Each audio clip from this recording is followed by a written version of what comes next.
मुझे ऐसा कोई गुरूर नहीं है कि मेरी जिंदगी सबके लिए मिसाल बनेगी, मगर ये हो सकता है कि कोई मायूस बच्चा किसी गुमनाम सी जगह से ताल्लुक रखता हो, वो ये पढ़े और उसे हौसला मिले, वो ये पढ़े और उसकी उम्मीद रोशन हो जाए।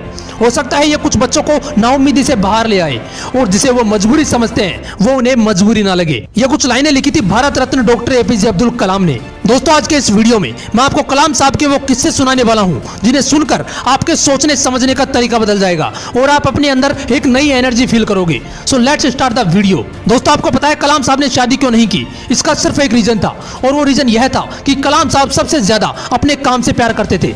जिस दिन उनकी सगाई होनी थी उस दिन भी वो अपने काम में इतना बिजी थे कि अपनी सगाई तक भूल गए और उस दिन उन्होंने शादी ना करने का फैसला किया। उन्होंने एक इंटरव्यू में कहा था कि इंसान शादी और बच्चे अपनी सेल्फिशनेस के लिए करता है और मैं सेल्फिश नहीं होना चाहता। मैं अपनी पूरी जिंदगी इस देश को समर्पित करना चाहता हूं। दोस्तों, बात है 10 अगस्त 1979 की। 19 साल की मेहनत, 23 मीटर लंबा SLV-3 रॉकेट 17 टन का वजन लेकर 7:58 पर आसमान में उड़ा। यह रॉकेट 4 स्टेजेस में था और यह सिर्फ एक रॉकेट नहीं था, यह सपना था उन तमाम लोगों का जो इस प्रोजेक्ट में शामिल थे और इस प्रोजेक्ट के डायरेक्टर थे कलाम साहब। वो रॉकेट पहली स्टेज तो पार कर गया, लेकिन दूसरी स्टेज में जाने के बाद रॉकेट ने काम करना बंद कर दिया और 317 सेकंड के बाद कलाम साहब और कई लोगों का सपना कचरा बनकर श्रीहरिकोटा से 560 किलोमीटर दूर समंदर में जा गिरा। दोस्तों, क्या हालत हुई होगी उस वक्त कलाम साहब और उनके बाकी साथियों की जब उनके 19 साल का सपना कुछ ही सेकंडों में समंदर में कचरा बनकर बिखर गया। कलाम साहब कहते हैं कि उस वक्त मैं अंदर से इतना टूट गया कि मैं अपने बिस्तरों में जाकर धंस गया और मेरी आंखों से आंसू बहने लगे। लेकिन दोस्तों, कलाम साहब हार मानने वालों में से नहीं थे।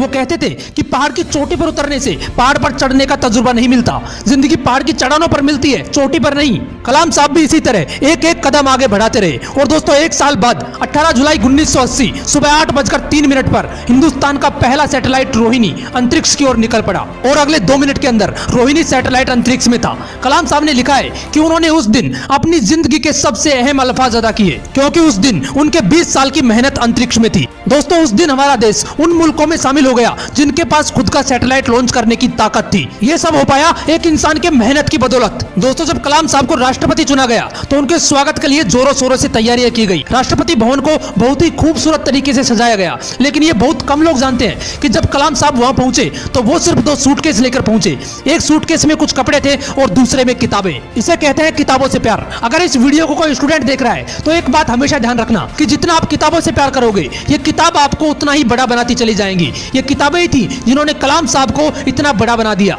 आपको पता है पूर्व राष्ट्रपति कलाम साहब सादगी और ईमानदारी जैसे गुणों की मिसाल थे जो आज के राजनीतिक परिदृश्य में दुर्लभ हो चले हैं। एक बार कलाम साहब का पूरा परिवार उनसे मिलने दिल्ली आया। उनके 90 साल के बड़े भाई से लेकर उनके 1.5 साल की परपोती तक टोटल 52 लोग थे। सभी को राष्ट्रपति भवन लाया गया जहां पर वो 8 दिन रुके। दोस्तों, आपको जानकर हैरानी होगी कि उन 8 दिनों में जितना भी खर्चा हुआ चाय से लेकर खाने तक का, वो सारा खर्च कलाम साहब ने अपने पर्सनल अकाउंट से दिया। करीब 3,52,000 रुपए का चेक काटकर राष्ट्रपति कार्यालय को भेजा। इसलिए कलाम साहब ईमानदारी की मिसाल थे, ना जात धर्म ना कोई भेदभाव। मैंने कुछ लाइनें पढ़ी थी जो कलाम साहब के लिए कही गई थी। था बंदा इस्लाम का वो, पर कभी न ऐठा करता था, जब भी चाहा संतों के चरणों में बैठा करता था।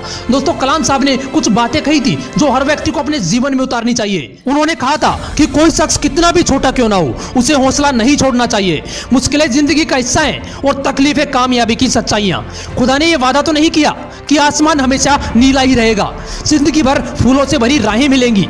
खुदा ने यह वादा तो नहीं किया कि सूरज होगा तो बादल नहीं होंगे, खुशी होगी तो गम नहीं होंगे, सुकून होगा तो दर्द नहीं होगा। ये जिंदगी की सच्चाई है कि अगर हमें एक सांस लेंगे तो एक सांस छोड़नी पड़ेगी। अगर कुछ हासिल करना है तो कुछ खोना भी पड़ेगा। इसलिए अगर सूरज की तरह चमकना चाहते हो तो सूरज की तरह जलना सीखो। दोस्तों, कलाम साहब ने तो कर दिखाया, तभी तो आज भी हम कलाम साहब के बारे में बात कर रहे हैं। अगर आपके भी है कुछ ऐसे ही सपने तो उनके लिए आज ही चलना और जलना शुरू कर देना और अपने हौसलों को उड़ान देने के लिए मोटिवेशनल विंग्स को जरूर सब्सक्राइब कर लेना। फिर मिलेंगे नेक्स्ट वीडियो में एक नए मोटिवेशन के साथ। जय हिंद, वंदे मातरम।